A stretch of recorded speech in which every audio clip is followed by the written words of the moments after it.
Bonjour à tous, ravi de vous retrouver pour le deuxième numéro de Leader Talk, le podcast de Leader Occitanie. Donc podcast qu'on a créé dans le cadre d'un programme qu'on a chez Leader Occitanie qui s'appelle Leader Media, un programme destiné à doter les chefs d'entreprise des meilleurs outils de communication. Et donc nous avons créé ce podcast pour réfléchir et débattre ensemble sur des sujets économiques avec des chefs d'entreprise qui sont membres de notre réseau. Aujourd'hui, j'accueille autour de la table Mariam Bini, qui est cofondatrice de Solège à Montpellier. Bonjour.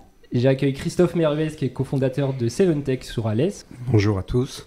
Et Alexandre Coulet, qui était déjà avec nous sur le premier podcast, gérant de S-Group. Bienvenue Alexandre. Bonjour à toutes et à tous. Aujourd'hui, on se retrouve pour parler de la crise des composantes électroniques et des matières premières. Au niveau national, partie électronique, ce sont 200 000 emplois directs et 150 000 emplois indirects qui pourraient être touchés en France. Ce sont des milliers d'entreprises qui sont malheureusement touchées par cette crise. Certains fabricants de pièces électroniques annoncent des délais à nos entreprises qui vont jusqu'à 100 semaines, voire plus. Nous avons quelquefois des temps de paiement aussi qui s'allongent avec les entreprises et des grandes quantités qui sont demandées par les fournisseurs pour que les entreprises puissent passer commande, donc ce qui creuse la trésorerie de nos entreprises quand elles ont la nécessité de le faire. Et plus globalement, si on englobe les matières premières, c'est une augmentation de prix qui est impressionnante puisque certains prix ont pris 1000%. Voilà, donc c'est des chiffres qui parlent et qui font mal à nos entreprises. Aujourd'hui, pour revenir à la région Occitanie, dans vos entreprises, Mariam, Christophe et Alexandre, concrètement, comment ça se répercute cette crise ? Mariam ? Chez nous, en fait, Solège a une activité de fabrication de cartes électroniques pour le domaine de l'audio et la vidéo. Aujourd'hui, on se retrouve avec des composants annoncés sur 104 semaines pour certains. Et du coup, pendant ces 104 semaines où on n'a pas le composant, on ne peut pas produire les cartes puisque si on souhaitait changer de composant, on ne pourrait pas le faire tout de suite, puisqu'il faut à peu près 4 à 6 mois de délai pour redessiner une carte électronique et y incorporer un composant. Parce que chaque composant, en fait, a une incidence sur les autres composants qui sont sur une carte électronique. Donc, typiquement, aujourd'hui, on ne peut pas faire de chiffre d'affaires sur l'activité fabrication de cartes électroniques. Christophe, chez toi ? Alors nous, on est concepteur et réalisateur de machines spéciales, donc on conçoit des machines sur cahier des charges. On a une problématique globale, puisqu'on est impacté sur les matières premières, sur les composants du commerce et sur la réalisation aussi de nos machines. Comment ça se traduit ? Clairement, des augmentations de prix importantes, des ruptures d'approvisionnement qui les fournisseurs nous préviennent quasiment à la dernière minute. Donc l'impact, c'est à la fois une désorganisation, on allonge les délais et il faut que nous, on se réorganise, notamment en pouvant trouver des solutions alternatives. Donc aujourd'hui, on essaie de se débattre dans tout ça. Et le dernier point qui est un peu dramatique pour nous, on a un redémarrage d'activité avec des prix qui sont restés bas et de l'autre côté une augmentation, comme tu l'as dit au départ, de tarifs très importants. Rien qu'un exemple de la semaine, j'ai un composant que j'ai acheté 1 000 € en janvier, il est passé à 1 400 € en juin et aujourd'hui je l'achète 1 999 €. Ce qui fait que à qui je répercute ce coût. Et quand nous on est déjà engagé sur des projets, c'est des coûts forfaitaires sur lesquels on ne peut plus bouger nos prix. Alexandre, tu veux rajouter quelque chose ? Oui, alors nous on a deux problématiques aujourd'hui dans notre secteur d'activité sur les matières premières. Alors le premier en fait c'est sur la fabrication de décors sur lequel on a des pénuries entre autres de bois. Donc on a du mal à avoir une continuité en fait ou de bain ou de matière. Donc ça c'est une grosse problématique et on n'arrive pas à s'approvisionner comme il faut, en tout cas en quantité. Et la deuxième c'est effectivement une pénurie qui est en train d'arriver chez les fabricants parce que notamment sur la partie éclairage et sonorisation en fait des concerts on utilise des projecteurs. Ces projecteurs sont à base de LED et aujourd'hui il y a une pénurie en fait de moteurs LED dans le monde parce que nos fabricants sont aussi chinois pour une grande partie et européens pour une autre pour à peu près un tiers. Et on a le même problématique que ce soit l'un ou l'autre des fabricants. Et après, on a une augmentation en général des produits de l'ordre de 20% du produit fini, qui peut être une enceinte, un amplificateur. Et apparemment, c'est pas prêt de s'arrêter, en tout cas dans les prochaines semaines. Et du coup, pour vous, ça vient d'où en fait, cette crise ? C'est quoi qui a généré ça ? Est-ce que c'est le Covid 100% et pourquoi finalement ça repart pas et que les prix continuent à augmenter ou les pièces sont toujours rares ? En fait, tu as plusieurs facteurs qui ont entraîné cette crise des composants. Ça fait déjà quasiment 2 ans que dans l'industrie, en tout cas électronique, on sentait venir cette problématique. C'est que tu as une augmentation de la demande de composants liée à la 5G, à l'automobile, on va dire, autonome, qui demande aussi beaucoup de nouveaux composants. Et ensuite, il y a aussi eu des usines qui ont dû fermer à cause du climat, parce qu'il y a aussi des conditions climatiques qui ont entraîné des feux dans 2 usines au Japon. À Austin, il y a une usine d'un gros fabricant en électronique qui, en fait, a pris l'eau et qui a gelé quand il y a eu des intempéries à Austin en février-mars dernier. Et puis, à Taïwan, tu as le plus gros fabricant de composants mondial qui a dû, en fait, arrêter de produire pendant quelques semaines parce qu'il n'y avait plus d'eau à Taïwan, il y avait la sécheresse, et donc ils ont dû arrêter, ils ont dû flécher l'eau sur ce qui est les activités, on va dire, principales, à savoir la population et l'agriculture. Donc tout ça lié, en plus de la Covid, où les entreprises ont dû fermer aussi pendant cette période-là, fait que la reprise, en fait, n'a pas été anticipée ni par les fabricants, ni par les gens, les entreprises qui demandaient ces composants-là, parce que déjà, on n'avait pas de vision à court terme de quand est-ce que la Covid allait s'arrêter, donc on ne pouvait pas anticiper les commandes, mais on ne savait pas non plus qu'il y aurait tous ces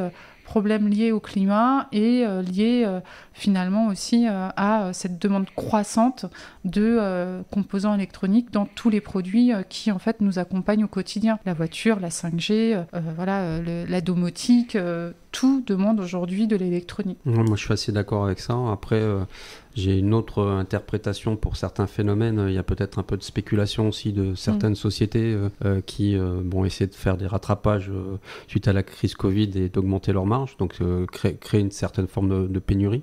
Mais il est clair que sur toute l'industrie lourde, notamment les aciers et autres, redémarrer des activités industrielles, c'est long.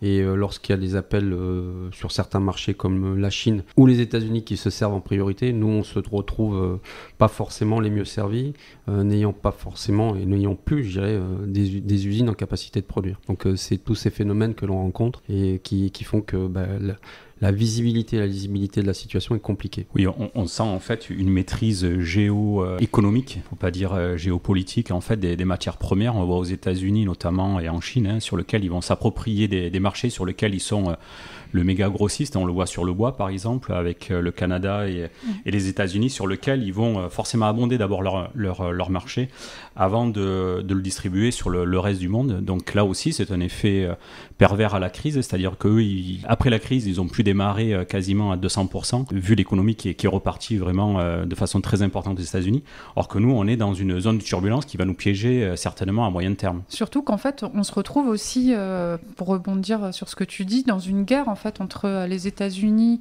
et la Chine, où la crise des composants en fait, a commencé là, où en fait, ils se sont dit UAE, on veut les interdire aux États-Unis, donc du coup, tout le monde s'est précipité, comme tu disais, pour stocker des composants, donc les plus grosses entreprises ont fait un stock énorme de composants, ce qui a aussi entraîné la pénurie.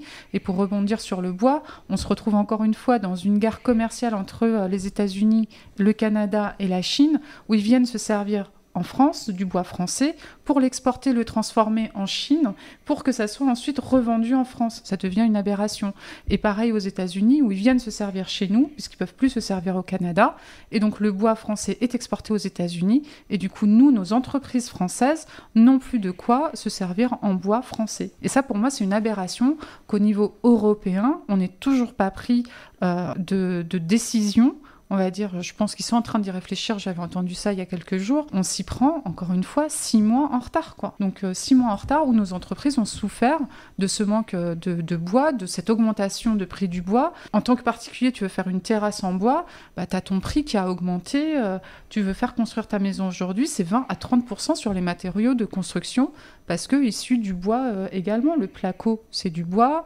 Ton aluminium pour faire tes fenêtres, c'est pareil. On revient sur l'acier et autres. Enfin, on se retrouve toujours dans une difficulté Parce qu'en Europe, on se retrouve encore une fois au milieu des États-Unis, de la Chine, et nous on regarde et on subit leur guerre. Du coup, c'est un problème européen pour vous, ou français? Pour moi, c'est un problème mondial où l'Europe n'a toujours pas su trouver sa place en termes d'économie et se placer entre la Chine et les États-Unis. On a deux grosses puissances. Et nous, on se retrouve en plein milieu. L'Allemagne réussit peut-être mieux à se débrouiller, je ne sais pas trop, mais que la France, parce qu'ils ont toujours ce côté très allemand où le marché intérieur reste le marché intérieur allemand. Ils le protègent pour leurs entreprises. Mais nous, en France, j'ai l'impression qu'on n'a pas su en fait faire ça. On parlait de chasser en meute. Voilà, on n'a jamais su protéger nos entreprises, quoi. Je prône pas du tout pour le fait de se refermer sur soi ou quoi que ce soit, soyons clairs, hein.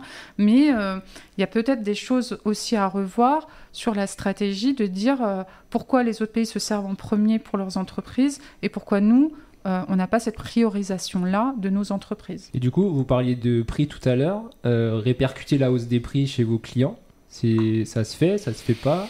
Peut-être que vous avez des marchés publics aussi pour certains ou quasi publics et du coup et ce prix finalement il peut pas trop bouger parce qu'il a été inscrit dans le marché. Est-ce qu'il y a des avenants qui se font? Est-ce que c'est facile, pas facile? Moi, pour en avoir discuté avec certains services des marchés, justement pour essayer de prendre le pouls de ce qui se passait, effectivement, ils ont des petites marges de manœuvre, mais en tout cas, ils peuvent pas doubler le prix du marché parce qu'effectivement, la matière première, l'acier, etc., a pris un bond exponentiel. Donc, non, c'est une problématique.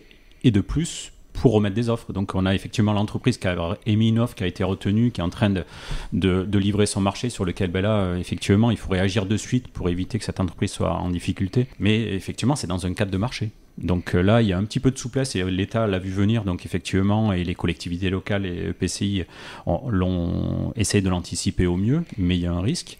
Et le deuxième, c'est pour avoir des marchés. Aujourd'hui, moi, personnellement, on a évité d'aller sur des marchés où il y avait trop de matières premières parce qu'on était incertain de pouvoir livrer. Alors, c'est à la marge.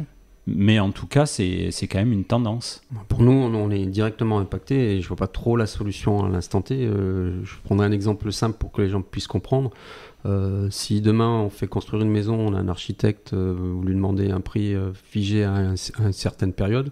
6 mois après, quand vous avez passé le contrat, vous revenez puis l'architecte vous dit c'est 30% de plus, je ne suis pas sûr que vous êtes prêt à payer.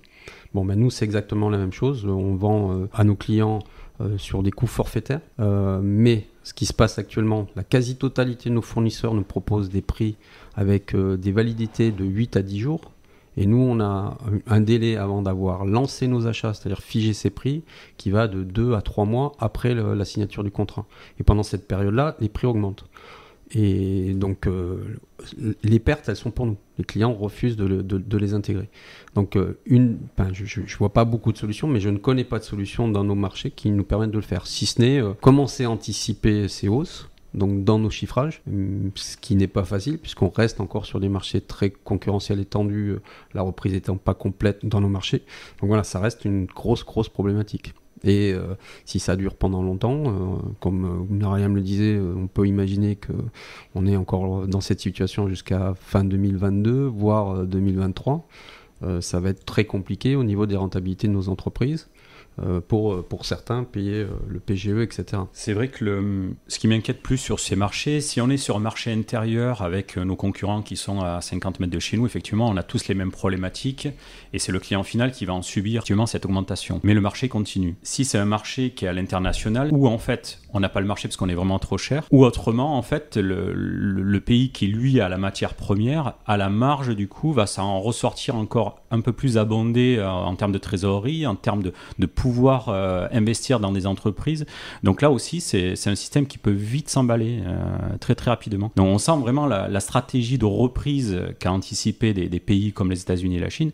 Et nous, on subit en fait. On subit ça et je suis inquiet. Oui, puis quand tu vois aussi, alors pour revenir sur l'histoire de est-ce que c'est une décision étatique, européenne ou autre, moi avant l'été j'entendais les pays qui investissaient parce que pour eux le secteur, du coup je suis désolée, je parle du secteur de l'électronique parce que c'est le secteur que je connais, mais qui ont décidé que l'électronique c'était une stratégie d'avenir pour le pays, parce que c'est vrai, l'électronique est une stratégie d'avenir.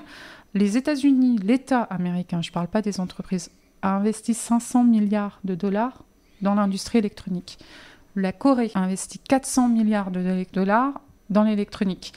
On a du coup les Chinois qui investissent constamment dans l'électronique, Taïwan, et nous en Europe, on a annoncé un plan de 100 millions d'euros pour tout secteur confondu. Donc à un moment donné, on parle de réindustrialiser la France, on parle de réindustrialiser les secteurs stratégiques. Je pense qu'en fait, l'Europe et la France ont oublié le secteur stratégique, alors qu'on a des fabricants d'automobiles, on a des fabricants d'électronique grand public, quand même, qui sont encore européens et français, et qui vont avoir besoin de ces composants-là. On ne réindustrialise pas, finalement, le secteur de l'électronique. Ce n'est pas un axe stratégique majeur pour l'Europe ni la France. En tout cas, c'est mon sens et ce que j'observe depuis quasiment 1 an, c'est qu'on n'en parle pas. Quand on fait signe à nos politiques, ils n'en parlent pas du tout. Et du coup, quand on voit toutes les aides qui ont été attribuées et qui étaient nécessaires pour la restauration, la culture et tout, et qu'aujourd'hui, c'est le secteur de l'électronique, du bois et autres qui a besoin d'aide, il n'y a plus personne. Il n'y a plus d'aide possible. Aujourd'hui, il n'y a pas d'aides qui sont mobilisables par vos différentes entreprises sur la crise des composantes, sur du chômage partiel, des choses comme ça. C'est activable? À ma connaissance, non. C'était déjà difficile dans nos secteurs d'activité, même pendant la crise, étant donné qu'on a maintenu de l'activité et du chiffre d'affaires. Tout en ayant des baisses de prise de commande, donc finalement nos rentabilités baissaient. Là, dans le cas de cette reprise et avec ces difficultés, non, je vois pas vraiment. J'en ai pas vu, j'en connais pas. Non, et puis quand tu fais la demande d'activité partielle, on te demande de prouver la crise des composants au niveau mondial. Je sais pas, ouvrez un journal quelconque. Mais après, d'un point de vue, si on réfléchissait d'un point de vue purement économique, il y a certains marchés qu'on ne devrait pas prendre. C'est-à-dire pour l'entreprise, ça n'a pas de sens. C'est-à-dire prendre un marché, si c'est pour faire tourner son activité, donc on va payer ses salaires, ses charges, etc. Mais on va perdre de l'argent. Parce que si on perd 20 ou 30% sur la partie achat, c'est pas nos niveaux de rentabilité, c'est pas possible. Alors le faire ponctuellement une fois en disant voilà c'est une erreur, ça peut nous arriver, mais si c'est structurel, c'est pas viable dans la durée. Donc il y a un problème à revoir. Et le risque de ce on est en train de dire, c'est dans la réindustrialisation, les entreprises qui sont peut-être fragilisées risquent de disparaître. Donc on va encore amplifier le phénomène. Là où on voulait se réindustrialiser, on va se désindustrialiser. Donc je pense qu'on est dans une situation que tout le monde n'arrive pas à pouvoir prendre l'urgence et l'ampleur. L'ampleur de l'urgence, et puis surtout, quand on parle d'électronique, on parle de techniciens, on parle d'ingénieurs en électronique qu'on forme quand même en France, et on est réputé au niveau mondial pour avoir les meilleures formations de ce type de profil. Donc ça veut dire que demain, nos entreprises disparaissent. C'est des TPE, effectivement, c'est pas très intéressant, mais rappelons quand même que 96% des entreprises au niveau français, c'est des TPE. Donc c'est des TPE, des PME, donc qui vont disparaître. Donc je ne pense pas que les grandes entreprises aient besoin d'autant d'ingénieurs ou de techniciens en électronique. Qu'est-ce qui va se passer ? Ça va partir à l'étranger, encore une fois. Donc aux États-Unis, en Chine, à Taïwan, dans les pays où en fait on va leur ouvrir grand les bras en Allemagne. L'Allemagne qui a besoin de main-d'œuvre aussi sur ce type de profil. Et nos formations, donc on paye des élèves pour les former pour devenir des ingénieurs en électronique ou des techniciens en électronique qui vont partir dans d'autres pays. On a encore une fois tout compris. Et les grandes entreprises dont tu parles, elles jouent le jeu avec vous ? Vous les avez contactées, elles vous répondent. Il y a un lien qui se crée avec ces grandes entreprises pour le partage de pièces ou ce genre de choses. C'est un peu délicat d'y répondre, mais globalement, je dirais non. Maintenant, ponctuellement, si on a un besoin où on est bloqué et ça bloque leur activité, ils vont essayer de nous aider pour trouver des composants ou trouver des solutions alternatives. Ça, c'est possible. De toute façon, nous, on commence à rentrer en discussion avec des grands comptes, des grands donneurs d'ordre de l'industrie, où on leur dit, si on veut tenir les délais que vous nous demandez pour la réalisation de vos équipements et que derrière vous puissiez produire les produits que vous avez à vendre à vos clients, il va peut-être falloir faire des choix, des alternatives, trouver des solutions agiles, parce que eux aussi sont impactés. Faut pas oublier. J'ai vu certains grands donneurs d'ordre qui ont envoyé des mails parce qu'ils étaient en panne sur des machines qu'ils avaient acheté il y a 5 ou 6 ans, et ils n'arrivaient plus à trouver le composant pour la dépanner. Quelque part, on est tous un peu liés. Finalement, c'est l'USAV, mais qui n'arrive plus à faire. Donc, à un moment, il va falloir trouver un équilibre. Sauf que, à l'instant T, ce que disait Mariam, il y a certains pays comme l'Allemagne, ou on peut imaginer la Chine, le Japon, qui structurellement sont organisés pour ça. Nous, on ne l'est pas. On n'a rien prévu et ça n'a jamais été fait. Donc maintenant, dans l'urgence, on va trouver des solutions alternatives. Qu'est-ce qui pourrait être mis en place, alors sur du court terme, du moyen ou du long terme, si on peut se projeter même jusque-là, tant mieux. En tout cas, déjà à court terme. Je pense déjà qu'à court terme, alléger les charges, typiquement de l'entreprise, ça peut être intéressant. Reculer le remboursement des PGE pour ce type d'entreprise, c'est intéressant. Comme disait Christophe, on continue à faire du chiffre. C'est pas comme si l'activité était arrêtée ou qu'on n'était pas en reprise. C'est le pire, en fait, des situations. C'est que tu es en reprise, tu as de la commande, mais que tu peux même pas honorer.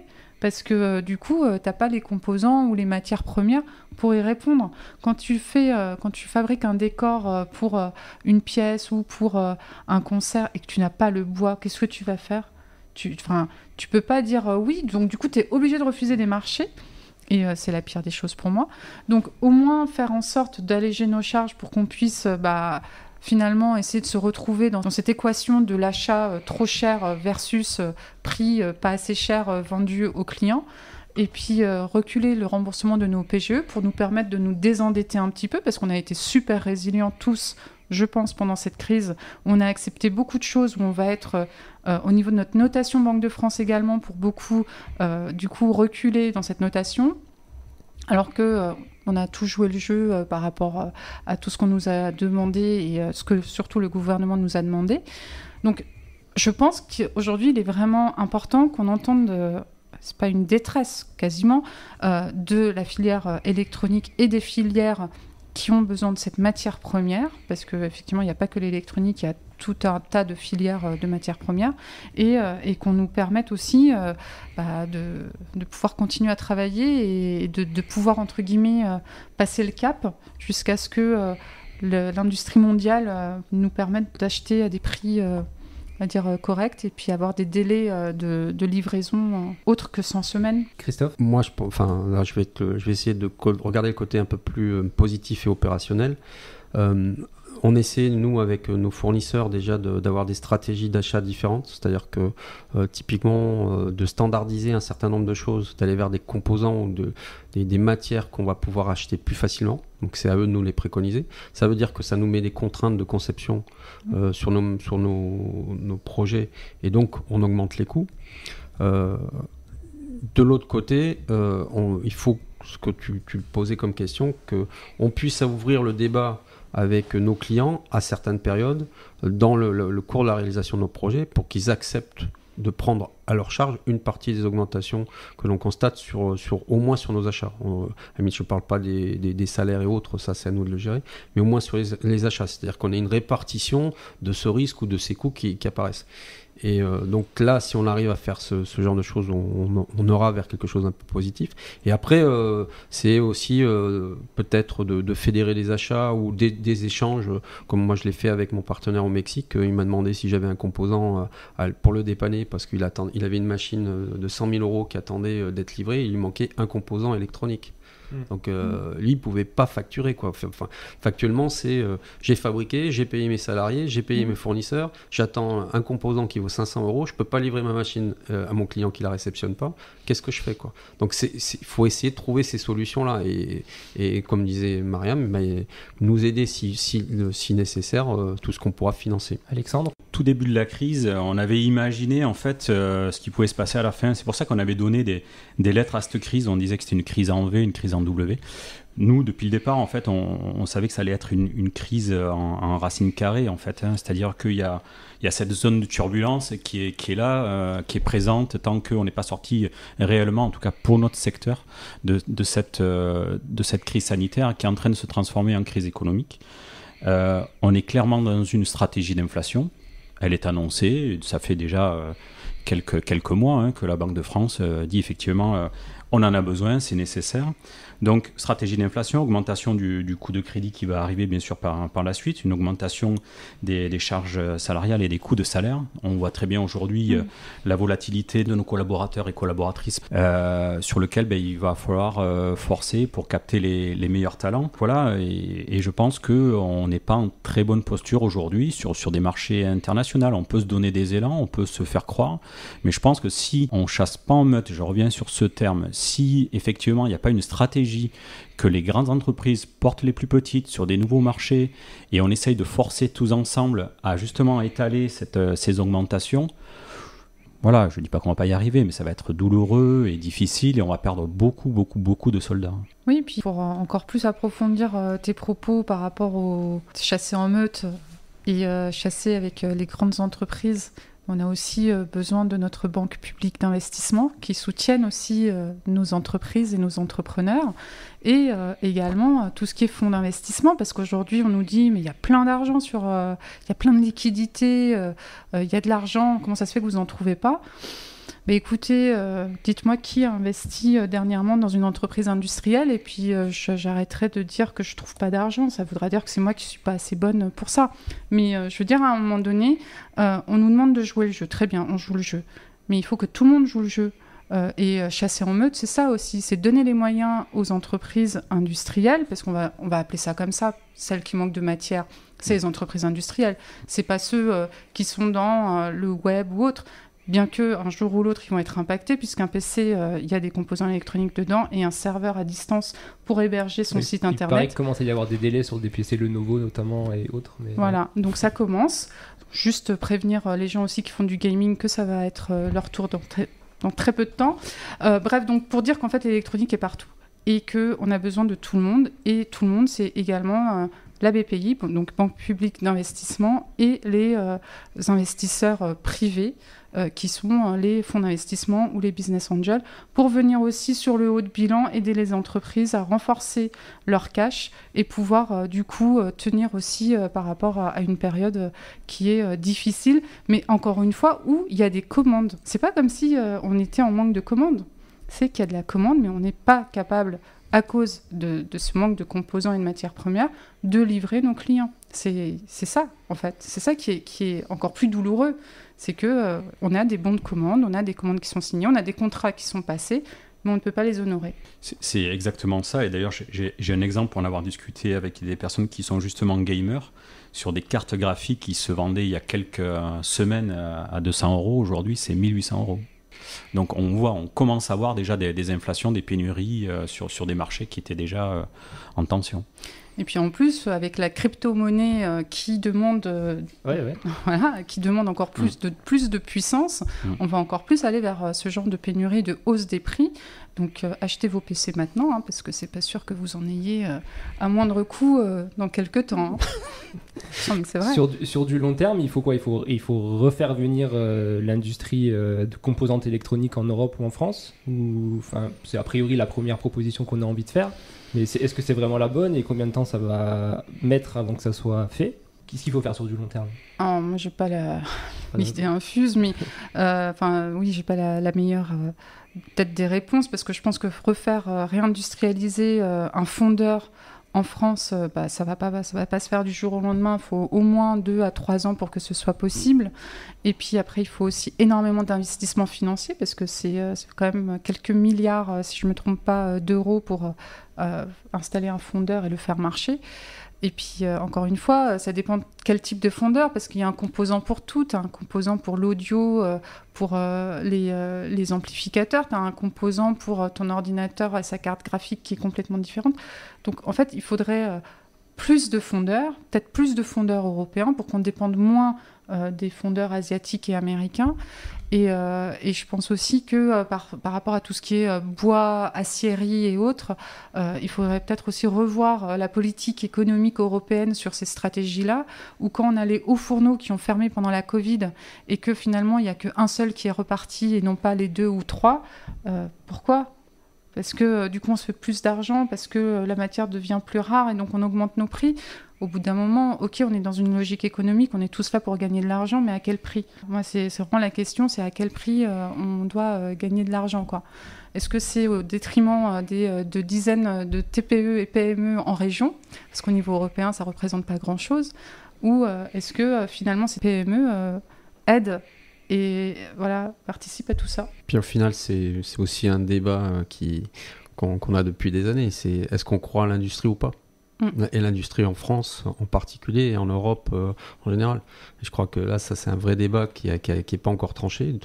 On entend beaucoup de gens qui disent on veut de la réindustrialisation, mais dans les faits aujourd'hui, moi qui suis impliqué avec des clients industriels, je le constate pas Et je vois pas un retour, même post-Covid, avec des activités industrielles en France. Alors il y en a quelques-unes. Faut pas tout noircir, notamment dans le médical, mais ce n'est pas la majorité. Donc il y a se poser la question, est-ce qu'on a envie d'avoir des activités industrielles, comme tu dis, maintenir des ingénieurs, les former, leur donner de la visibilité, un avenir. Mais je pense que même au-delà que des ingénieurs, enfin je veux dire, on n'est pas tous faits pour, je le dis souvent ça, pour faire un bac plus 5. On n'est pas tous faits pour devenir ingénieur. Et la réindustrialisation, l'industrie, les usines, c'est aussi permettre l'emploi et l'accès à l'emploi à des gens qui ont un niveau bac, enfin voilà, d'autres types de diplômes. Et je pense qu'à un moment donné, en France, il y a 35 ans, on a pris la décision d'en faire un pays de cerveau et non pas un pays manuel. Donc on n'a pas réussi à trouver cet équilibre. Et je pense que tant qu'on n'arrivera pas à trouver cet équilibre, on ne réindustrialisera pas la France. Nous, on y croit. On croit à la réindustrialisation de notre région et je crois que le marqueur qui a été donné par la présidente de région en nommant le vice-président avec une nouvelle responsabilité qui est la réindustrialisation, on veut y croire. On va tout faire pour aider ce projet. Merci Mariam, merci Christophe. Merci particulièrement à Alexandre et AS Group qui nous met à disposition cette salle d'enregistrement. Merci à tous et à très bientôt. Merci. Merci à tous. Au revoir.